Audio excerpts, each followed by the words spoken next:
Welcome to okay TV. నేను miss శ్రావ్య. కొట్లాడి సాధించుకున్నటువంటి తెలంగాణలో కొట్లాటలే మిగిలాయా?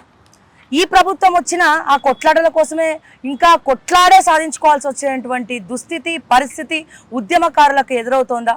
జూన్ 2వ తారీఖు చాలా అద్భుతంగా అమరవీరుల కుటుంబాలను పిలిచి తెలంగాణ తల్లి అయినటువంటి సోనియా గాంధీని పిలిచి సన్మానం చేస్తాం, ఇంకా వీలైతే కేసీఆర్ని కూడా పిలుస్తామన్న వార్తలు జోరుగా ప్రచారం జరిగినాయి. సరే, సోనియా గాంధీని పిలుస్తారు బాగానే ఉంది, కేసీఆర్ గారిని పిలుస్తారు బాగానే ఉంది. మరి ఎవరైతే చనిపోయిన కుటుంబాలు ఉన్నారో, తెలంగాణ కోసం కొట్లాడి ఆత్మాహుతి చేసుకున్నటువంటి కుటుంబాలు ఈ రోజున రోడ్డు మీద పడ్డాయి. వాళ్ళని పిలిచి మరి అరే 10 ఏళ్ల నుంచి మీకు ఏం చేయలేదు నాయన, మేము చేస్తాం, మీకు 250 గజాలు ఇస్తాం, మీకు ఒక ప్రత్యేకమైనటువంటి స్థానం ఇస్తాం కొట్లాడినందుకు అని చెప్పినప్పుడు అబ్బో చాలా ఆనందపడిపోయారు వాళ్ళు. కానీ ఇప్పుడు జూన్ 2వ తారీఖు వచ్చేస్తుంది, మీ అందరికి కూడా తెలుసు, కానీ వాళ్ళకి ఆహ్వానం లేదు. మరి ఏం జరుగుతుంది తెలంగాణలో? ఈ ప్రభుత్వం కూడా మరి టీఎస్ పోయి టీజీ తీసుకొచ్చింది, కానీ మళ్ళీ ఉద్యమకారుల జీవితాల్లో వెలుగులు మాత్రం తీసుకొస్తలేవా? సరిగ్గా ఇవే పాయింట్స్ మీద ఈరోజు అమరవీరుల స్తూపం దగ్గర మరి పృథ్వీరాజ్ గారి ఆధ్వర్యంలో ఉద్యమకారులందరూ వచ్చి కూడా ఇక్కడ ధర్నా చేయడం జరిగింది, ప్రొటెస్ట్ చేయడం జరిగింది. మరి ఒకసారి పృథ్వీరాజ్ అన్న అడిగి తెలుసుకుందాం మరి ఏం జరుగుతుంది ప్రస్తుతం. సార్ నమస్తే అండి. నమస్తే. జై తెలంగాణ. జై తెలంగాణ. ఎలా ఉన్నారు? ఏంటి పరిస్థితి? ఈ ధర్నా కారణం ఏంటి? యాక్చువల్గా ధర్నా కాదు, ఇది ఇంకా 2 రోజుల తర్వాత పెద్ద చేసేది ఉంది. వాస్తవంగా కూడా పోయిన సంవత్సరం ఇదే తారీఖు నాడు జూన్ 26వ తారీఖు రోజు ఇదే అమరవీరుల స్తూపం సాక్షిగా కొంతమంది కుటుంబాలను చంద్రశేఖర్ రావు ముఖ్యమంత్రి ఉన్నప్పుడు ఇదే అసెంబ్లీలో, ఇక్కడ ఉన్నటువంటి అసెంబ్లీలో 1200 మంది అమరుల త్యాగంతోనే తెలంగాణ సాకారమైంది. భూమి మీద అన్నిటికన్నా గొప్ప త్యాగం ఏది ఉంటుందో అది అమరత్వము, ప్రాణత్యాగం చేస్తున్నది. చాలా గొప్పగా అద్భుతమైన ఉపన్యాసం ఈ అసెంబ్లీలో ఇచ్చిండు. కానీ ఆయన గౌరవించి ఆదరించింది కేవలం 550 మందిని మాత్రమే. మిగతా 650 మంది అట్లనే పెట్టిండు, వాళ్ళే మాత్రమే. ఎందుకంటే అసెంబ్లీ సాక్షిగా అధికారికంగా ప్రకటించిండు. సో ఆ రోజు నుంచి మేము కొట్లాడుతూనే ఉన్నాం, అడుగుతూనే ఉన్నాం, మిగతా వాళ్ళకు కూడా న్యాయం జరగాలి, నువ్వు ఇస్తాన నౌకర్లు మిగతా వాళ్ళకు జరగాలి, నీ నౌకర్ కన్నా మొదలు వాళ్ళకు నౌకర్లు రావాలి, నీ పిల్లలు నీ మనవలు మనవనార కన్నా ముందు వాళ్ళ చదువులు బాగుపడాలని చెప్పని అనుకున్నాము. వాళ్ళకి ఇళ్ళ జాగాలు ఇయ్యలే, వీళ్ళు పెద్ద పెద్ద బంగ్లాలు కట్టుకున్నారు. ఈడ కాదు పోయి బుర్జు ఖలీఫాలు ఆయన బిడ్డ పోయి 100 కోట్లు పెట్టి బుర్జు ఖలీఫాల బంగ్లాలు కొనుక్కున్నది. ఓ ఫామ్ హౌజులు డ్రీమ్ హౌజులు బొచ్చలు కట్టుకున్నారు వీళ్ళంతా. కానీ కుటుంబాలకు ఏ త్యాగాల పునాదుల మీదనైతే నువ్వు వీళ్ళు ఇలా అధికారంలోకి వచ్చిండ్రు, వాళ్ళు మాత్రం ఇంకా కన్నీటి శోకంలో ఉన్నారని అనేది అప్పుడు చెప్పినాము. పోయిన సంవత్సరం ఇక్కడికి వచ్చి చెప్పి అడిగినాం. అప్పుడు కూడా జూన్ 2వ తారీఖు చాలా పెద్ద ఎత్తున ఉత్సవాలు జరుగుతుంటే, అరే ఓ ఇళ్లలో ఇక్కడ పినిగలు లేసి బాధతో ఉన్నారని ఆయన, వాళ్ళే అయితే ఫస్ట్ సక్రమంగా చేయన్నప్పుడు ఇప్పుడున్నటువంటి ముఖ్యమంత్రి అప్పుడు అపోజిషన్ లో ఉండి ఆయన కూడా చెప్పిండు, మేము రాగానే వెంటనే ఇస్తాం, నువ్వు ఇయ్యి అని చెప్పని అడిగిండు, మేము రాగానే వెంటనే ఇస్తాము, 100 రోజులలో ఇస్తామని చెప్పి మేనిఫెస్టోలో కూడా పెట్టిండ్రు. ఇలా 5 నెలలు జరుగుతున్నది, FIR కాపీలు ఉన్నాయి, 5 నెలలు జరుగుతున్నది నాయన, 5 మంది కన్నా ఇచ్చిండ్రా మీరు అని అడుగుతున్నాము.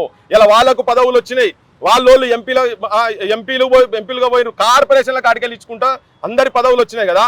కానీ మీరు శవాల మీద ప్యాలాలు ఏరుకుంటున్నట్టు వాళ్ళు చేసిరు, మీరు కూడా అదే చేయబోతున్నారు. తస్మాత్ జాగ్రత్త.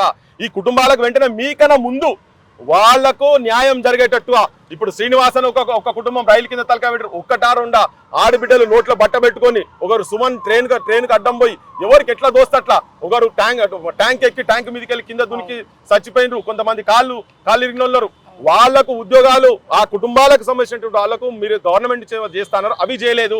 కనుకనే మేము పోయిన సంవత్సరం ఇదే తారీఖు రోజు ఢిల్లీ లలితను తెలంగాణ అన్నందుకు, దగాపడ్డ నా తెలంగాణ అన్నందుకు ఢిల్లీ లలితను 17 ముక్కలుగా నరికిండ్రు ఆంధ్ర పాలకుల ఏజెంట్లు. అప్పుడు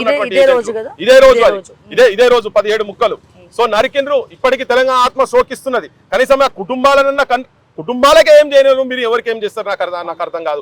ఆ విషయాలు మాట్లాడడానికి సంవత్సరం గడిచిపోయింది, ఇంకా వాళ్ళ అప్లికేషన్లు మేము పట్టుకొని ఇట్లనే తిరుగుతున్నాము. ఇంకొక విషయం ఇక్కడ చెప్పేది ఏంటంటే, తెలంగాణ ఉద్యమకారులకు, తెలంగాణ అమరులకు, తెలంగాణ జనానికి ప్రాతినిధ్యం వహిస్తున్నా అని తనకు తానే ఊహించుకుంటున్నటువంటి మా పెద్ద మనిషి కోదండరామ్ సార్యాలు ఎందుకు ఆవేశంగా మాట్లాడుతున్నా అంటే, నీ మీద కొంచెం మధ్యలో గౌరవం పెరిగిండే కానీ మళ్ళీ సన్నగిలుతున్నావు. ఎందుకంటే ఇప్పటిదాకా నువ్వుండి ముఖ్యమంత్రికి చాలా దగ్గర సన్నిహితంగా ఏది జరిగినా నిన్నే పిలుచుకొని కూర్చోబెట్టుకొని మాట్లాడుతుండు కదా. నీకు ఎక్కడ కొద్దిగానన్నా మరి నీకేమన్నా బాధను కొద్దిగా జాలో నీకు అనిపిస్తుందా లేదా? ఆయనకంటే లేదనుకుందాం, ఆయన తెలంగాణ అన్నోడు కాదు కదా, ఎన్నాడు ఆయన ఆంధ్రోల దగ్గర ఉన్నాడు కాబట్టి ముఖ్యమంత్రి అన్నోడు కాదు. నీకని ఉండాలి కదా. ఇగో నీ ఎంబడున్నది ఇప్పుడు మా ఎంబడున్నటువంటి పూలమై డ్రామా. ఇగో ఈ అమ్మ ఇగో చూడండి, ఇక్కడ బంజారా హిల్స్ పోలీస్ స్టేషన్ లో రేణుకా చౌదరి తెలంగాణ అమరుల గురించి చాలా అసభ్యంగా మాట్లాడిందని చెప్పి కుటుంబాలలో వచ్చి అక్కడ ధర్నా చేస్తే వీళ్ళని తీసుకుపోయి బంజారా హిల్స్ పోలీస్ స్టేషన్ లో పెట్టిరు. ఇగో కోదండరామ్ గారి బొమ్మ కూడా చూపిస్తున్నాను ఇక్కడ. ఇగో ఇక్కడ పూలమ్మ ఉన్నది. సో నీ ఎంబడి అరెస్ట్ అయిన వాళ్ళు ఈ కుటుంబాలలో వచ్చి అక్కడ ఉన్నప్పుడు నీకు కొద్దిగా సోయి ఉండాలనా? ఇవాళ నాకు ఎమ్మెల్సీ కావాలి, లేకపోతే నాకు ఇంకో పదవి కావాలి, నువ్వు వైస్ ఛాన్సలర్ అపాయింట్మెంట్ నా చేతుల్లోనే ఉన్నది, ఇవన్నీ కాదు నాయన. నువ్వు ఈ కుటుంబాలకు సంబంధించినటువంటి వాళ్ళను నువ్వు ఎంత, ఆమెకేమో రేణుకా చౌదరినేమో రాజ్యసభ పంపిర్రు, కుటుంబాలను ఉద్యమాలను అవమానించిన వాళ్ళేమో అందలా ఎక్కుతున్నారు. కానీ కుటుంబాల పరిస్థితి అట్లే ఉన్నది, ఉద్యమకారుల పరిస్థితి కూడా అట్లే ఉన్నది. జీవో 80 మొత్తం ఇంప్లిమెంట్ చేయాలి మీరు వచ్చిన తర్వాత చెప్పిన విషయమే చెప్తున్నాం. ఈమె సోనియా గాంధీకి వ్యతిరేకంగా తెలంగాణ మాకు కావాలి, ఇంకెంతమంది సావులను నీ కళ్ళు చూస్తావని చెప్పని ఢిల్లీకి పోయింది. ఢిల్లీ ఇంటి ముంగట అక్కడ పోతే పోలీస్ స్టేషన్ కాడ కూడా వీళ్ళని తీసుకుపోయింది అక్కడ వీళ్ళను. సో ఇవాళ సోనియా గాంధీని తీసుకొచ్చి నువ్వు దండలేస్తా గౌరవపరుచుకుంటాం మేము అని చెప్పి నువ్వు గొప్పగా మాట్లాడుతున్నావు కదా. మేమేం దానికి ఏం ఆబ్జెక్షన్ ఏం చెప్తలేం మేము. కానీ ఇగో ఈ తల్లులు ఒక దిక్కు ఏడుస్తుంటే ఇది కరెక్ట్ కాదు అని చెప్తున్నాం.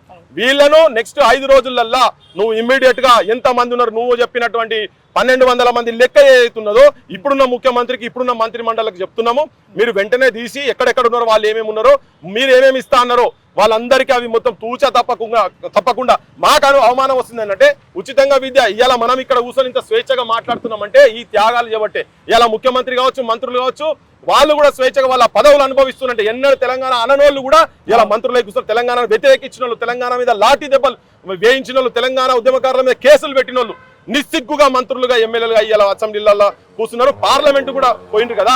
ఇలా కొండా సురేఖ వీళ్ళ ఇంటికి వచ్చిపోయింది. ఆమె ఇలా మంత్రి, ఆమె మంత్రి నీకు ఫోటో కూడా చూపిస్తాను. ఇక్కడ వచ్చింది వీళ్ళ ఇంటికి వచ్చి ఈమె చూసి పరామర్శించిపోయింది. ఆ కొండా సురేఖ గారు ఇలా మంత్రి అయిన ఆమె తెలంగాణ అన్నది కాదు, తెలంగాణ వ్యతిరేక శక్తులతో తిరిగిందని ఇలా ఏదో ఒక పరిస్థితులు విచిత్రమైన పరిస్థితిలో కేసీఆర్ వ్యతిరేకంగా గెలిచిండ్రు, వాళ్ళు మంత్రులైనరు. ఇక ఆమె వీళ్ళ ఇంటికి వచ్చింది, పరామర్శించి పోయింది కదా. ఇలా అదే ప్రాంతంకి వెళ్ళి హన్మకొండకి వెళ్ళి ఎన్నిసార్లు వచ్చిపోయిందో మంత్రిగా. ఒక్కసారి ఈ గన్పూర్ ప్రాంతంలో పూలమ్మ అని ఉన్నది, ఇక్కడ కొమరే అని చెప్పని ఒక అతను చనిపోయిండు, వాళ్ళ ఇంటికి మనం కనీసం పోవాలి. అసలు వాళ్ళకి ఏమైందని చెప్పాలి, నీకు ఎక్కడ సోయినదా అమ్మా మీకు? దయచేసి కళ్ళ నీళ్లతో ఏడుస్తున్నది ఇప్పటిదాకా. నువ్వు వచ్చిపోయినావు కదా, నువ్వైతే ఎండార్ చేసినావు. తలుచుకుంటే సార్ వాళ్ళు చందాలు వేసుకోనన్నా ఉద్యమకారులకు ఏమని చేయొచ్చు. మంత్రులు, ఎమ్మెల్యేలు ఇంతమంది వీళ్ళ పెట్టిన భిక్ష ఎవరు చేసిరు అడుగురు, ఆ కుటుంబానికి ఎవరెవరు చేసిరు అడుగురు. అసలు చందాల గురించి మాట్లాడారు కదా, అసలు వాళ్ళని అడుగురు. నేను అంటున్నా 5 నిమిషాల పని ఫోన్ లేపి కలెక్టర్లకు అందరికి ఇమ్మీడియట్ గా నాకు మొత్తం ఆ రిపోర్ట్స్ మొత్తం కావాలి. ఇక్కడ ఇంకో శ్రీనివాస ట్రైన్ కట్టం పెట్టి చనిపోయిన వీళ్ళ తమ్ముడు, రాజు వాళ్ళ తమ్ముడు, వాళ్ళకు న్యాయం చేయాలి. ఇట్లా తెలంగాణలో చాలా మంది ఉన్నారు, నిర్మల్లో ఉన్నారు. మేమే పోయినసారి దాదాపు ఒక 12 నుంచి 15 మందిని ఇక్కడ తీసుకొచ్చి చెప్పినాం సంవత్సరం కింద. సంవత్సరం అయిన తర్వాత కూడా ఎక్కడ వేసిన గొంగడు అక్కడనే ఉన్నది. ఏడ్చేటోడు ఉన్నాడు, అదే అంటున్నా కదా, ఏడ్చేటోడు ఏడ్స్తూనే ఉన్నాడు, భోగాలు అనుభవిస్తూనే ఉన్నారు. మీ భోగాలు అనుభవించరు, మీ కలవడం మీరు ఏమైనా అనుభవించరు. కానీ వీళ్ళనైతే కష్టాలలో చూసుడు మాత్రం మాతోనైతే లేదు. ఉద్యమకారులకు మీరందరూ ఏవైతే చేయాలనుకుంటున్నారో అవైతే పక్కా చేయాల్సిందే కదా. అందుకే సూటి ప్రశ్న ఏంటంటే, మీరు సోనియా గాంధీని తీసుకొస్తారో, ఇంకెవరన్నా బిల్ గేట్స్ అసోటోళ్ళని తీసుకొస్తారో, ఇంకెవరైనా తీసుకొచ్చుకోరు. కానీ ఇక్కడ ఈ ప్రాంతంలో నెక్స్ట్ 5 days లో మాత్రం వీళ్ళకు తప్పకుండా ఇవ్వాలి. లేకపోతే మేము జనంలో పడిపోయి మేము పక్కా అడుగుతాము. మాతో ఇట్లా మాట్లాడాల్సిన పరిస్థితి మీరు తీసుకురావద్దు అసలు యాక్చువల్గా. కానీ మీరు తీసుకొచ్చుకుంటున్నారు. ఉద్యమం ఏం కొత్త కాదు, మాకే ఉద్యమం పుట్టిందే దాంట్లో. సత్యదాకా అదే పని చేస్తాం, ముచ్చటే లేదు, అదే పని చేస్తాం. ప్రజలకు అనుకూలంగా, ప్రజా వాక్కుగా, నిర్మోహమాటంగా, నిర్భయంగా మేము ఏ టైంలోనైనా ఉండాల్సిన వ్యక్తులం మేము. మా పనే అది. కానీ ఇటువంటి జరుగుతున్నప్పుడు నిర్మోహమాటంగా మాత్రం మాట్లాడేది ఉండదు, మా పని అది. కాబట్టి మీరు ఏమనుకుంటున్నారు, రేవంత్ రెడ్డి గుర్తులేదు అనుకుంటున్నారా, లేకపోతే ఆయనకు ఎవరు చెప్పట్లేదు అనుకుంటున్నారా? మేనిఫెస్టోలో పెట్టిన తర్వాత కూడా, అప్లికేషన్ తీసుకున్న తర్వాత కూడా అట్లీస్ట్ ప్రోటోకాల్ ప్రకారం వీళ్ళందరినీ పిలిచి సన్మానం చేయాలా, ప్రత్యేక స్థానం ఇవ్వాలన్న ఆలోచన సేమ్ కేసీఆర్ కు ఉన్నట్టు రేవంత్ రెడ్డి కూడా ఉందని అంటే ఆయనకు ఏమన్నా బాధ ఉందేమో. నేను తెలంగాణ అన్నోని కాదు కదా, తెలంగాణ అన్నోళ్ళ మీద కేసులు పెట్టించినోని కదా, కొట్టించినోని కదా, జనగాంల విద్యార్థులను కొట్టించిన కదా.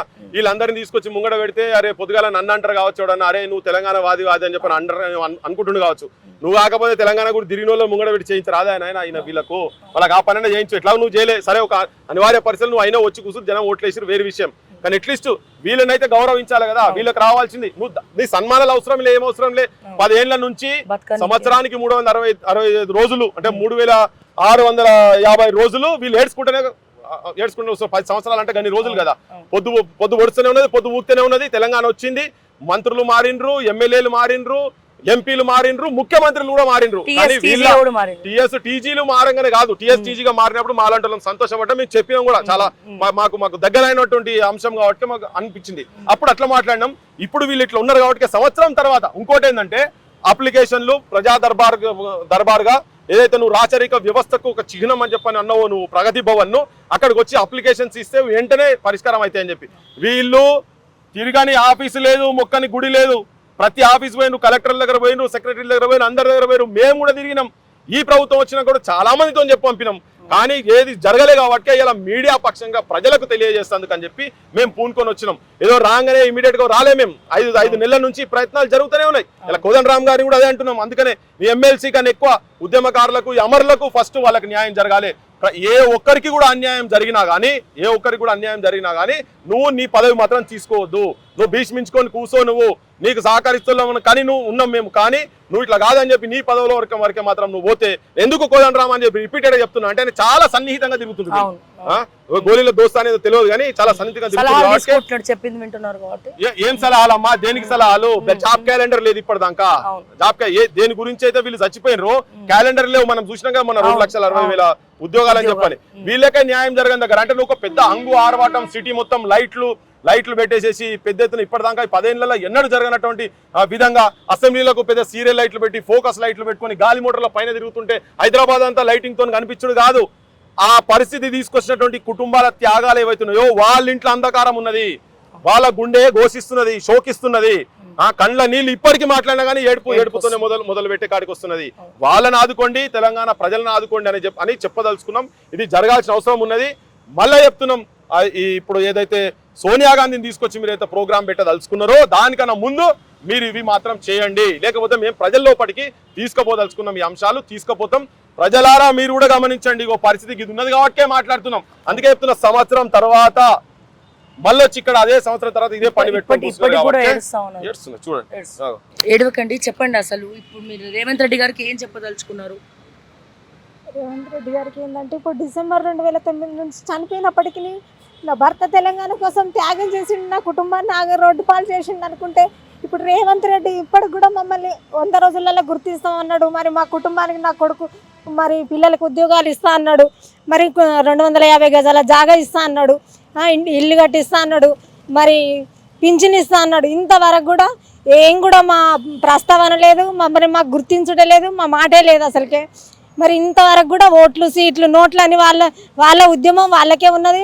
మరి వాళ్ళదే ఆలోచించుకుంటుండ్రు. కానీ మరి నేను వాళ్ళని ముందు పెట్టి నేను గెలిచిన, మరి వాళ్ళు ప్రజలు మరి ఆయన కేసీఆర్ సహకరించకుండా, పేద ప్రజలకు న్యాయం జరగకుండానే, కుటుంబాలను గుర్తించకుండానే మరి ఓడిపోయాడు. మరి నేను కూడా వీళ్ళని గుర్తించి మరి వీళ్ళు చేయబట్టే కదా నేను ఓట్లు, సీట్లు అని సీట్ల మీద కూర్చున్నది. మరి తెలంగాణ వస్తేనే కదా ఈయన గెలిచింది. మరి మళ్ళా ఇప్పుడు తెలంగాణ ప్రజలకు న్యాయం జరుగుతలేదని మళ్ళీ చేతి గుర్తు ప్రభుత్వాన్ని తెచ్చుకున్నాం. మరి మళ్ళీ ఈ ప్రభుత్వాన్ని తెచ్చుకున్నప్పుడు వీళ్ళు కూడా అంతే తీరుగా ఉన్నారు. మరి ఇప్పటి వరకు కూడా మమ్మల్ని గుర్తించింది లేదు, మాకు న్యాయం చేసింది లేదు. ఇప్పుడు ఏంటంటే మేము ఈ రేవంత్ రెడ్డి సార్ను కోరుకునేది, సోనియమ్మను కోరుకునేది, ఆ తల్లి అన్నట్టుగా మరి మాట ఇచ్చినట్టుగా తెలంగాణ ఇచ్చినప్పటికీ మరి ఆ తల్లిని మళ్ళీ ఇప్పుడు కేసీఆర్ గారు మాకు న్యాయం చేయలేదని ఆయన ఓడిచ్చినాము. ఇప్పుడు కాంగ్రెస్ ప్రభుత్వాన్ని సోనియమ్మని గెలిపించుకున్నాము. మరి నా తరఫున కూడా నేను 100 ఓట్లు వేయించడం జరిగింది నా గ్రామంలో. నేను కూడా ప్రతి మీటింగ్లో పాల్గొన్నా. కాంగ్రెస్ మీటింగ్ ఎక్కడున్నా కూడా నేను కూడా పిలిచిండ్రు, వెళ్ళినా. మేము చాలామంది కూడా కాంగ్రెస్ తరఫున కార్యకర్తలు ఉన్నాం అక్కడ. మరి గెలిపించుకున్నాం. ఇప్పటికి కూడా మరి నేను కూడా నా భర్త త్యాగం చేసినప్పటికీ నేను కూడా మాట్లాడని ప్రెస్ మీటింగ్ లేదు, మాట్లాడని న్యూస్ లేదు, మాట్లాడని టీవీ ఛానల్ లేదు. ప్రతి ఒక్కటికి పేపర్ కటింగ్స్, క్లిప్పులు, ఫైళ్ళు మొత్తం నా దగ్గర ఉంది. సోనియా గాంధీ మీద ఢిల్లీకి పోయి కేసు వేసింది కూడా నా దగ్గర ఉంది. ఫస్ట్ ఫైల్ మీద సంతకం నాదే ఉంటుంది. నేను పెట్టినాకనే అందరూ భయపడ్డారు, పోలీసులు చుట్టుముట్టిలు మమ్మల్ని. భయపడ్డప్పటికీ ఉంటుంటాం, పోతాం. నా భర్త కంటే ఎక్కువ ఆయన ఆశయం నెరవేరాలి, నా తెలంగాణ ప్రభుత్వం రావాలి అంతే. నేను కూడా పోయినా మంచిదే అనుకొని నేను ఫస్ట్ ఫైల్ మీద సంతకం పెట్టి పట్యాల కోట్ల కేసు వేసినప్పుడు తెలంగాణ మాట తిరగ తల్లి ఇచ్చింది. మరి గెలిపించుకున్నా. ఇప్పటికి కూడా వీళ్ళు మమ్మల్ని గుర్తించి మా కుటుంబాలకు న్యాయం చేయాలని నేను అదొకటే కోరుకుంటాను. ఏం లేదు, మాకు ఎక్కువ ఆశయం లేదు. వాళ్ళు మాట ఇచ్చినట్టుగా నిలబెట్టుకొని మరి ఈ రాజ్యం వేయాలని కోరుకుంటాను. అంతే, ఇక మాకేం లేదు. మా కుటుంబాలను గుర్తించాలి అంతే. విన్నారు కదా. సో రేవంత్ రెడ్డి గారు, ఇది వీళ్ళు అంటే ఏడుస్తున్నారు ఇంతగానం అంటే ఈ ఏడుపుకి, కన్నీళ్ళకు ప్రతి ఒక్క ప్రభుత్వం, పార్టీలు అందరు కూడా దీనికి కారణమయ్యారు. సో దయచేసి మేము చెప్పేది ఒకటే, ఉద్యమకారులను గుర్తించండి. ఇప్పటికే ఉద్యమకారులు అన్నా తెలంగాణ ఉద్యమం అన్నా లేకపోతే జూన్ 2వ తారీఖు అయినా గుర్తు వచ్చేది లైట్లు, స్ట్రీట్లు, పార్టీలు ఇవన్నీ కాదండి. సో దయచేసి ఉద్యమకారులకి మీరు ఏదైతే ఇస్తామన్నా 250 గజాల భూమి కావచ్చు, లేకపోతే ప్రత్యేకమైనటువంటి స్థానం అంటే ఏదో పదవులు అడుగుతలేరు, ఎమ్మెల్సీలు అడుగుతలేరు, కార్పొరేషన్లు అడుగుతలేరు, ఇటువంటివి ఏమి కూడా వాళ్ళు అడగట్లేదు. వాళ్ళు అడిగేది ఒక్కటే, దయచేసి ఆ రోజు మమ్మల్ని సన్మానించండి, మాకు ఇస్తానన్న మేనిఫెస్టోలో పెట్టినటువంటి 250 గజాల స్థలాన్ని మాకు కేటాయించండి అని చెప్పి కొట్లాడుతూ ఉన్నారు. మహిళగా ఉద్యమకారునిగా వాళ్ళ భర్తను కోల్పోయినటువంటి వ్యక్తిగా తన కన్నీళ్లకు మీరు కూడా కారణం అవ్వద్దు అని చెప్పి వీళ్ళందరినీ కూడా పిలిచి మాట్లాడి సపోర్ట్ చేయాలని చెప్పి నేను మరొకసారి కోరుకుంటూ మరిన్ని అప్డేట్స్ కోసం చూస్తూనే ఉండండి ఓకే టీవీ. అంటిల్ దెన్ నేను మీ శ్రావ్య. జై తెలంగాణ, జై హింద్.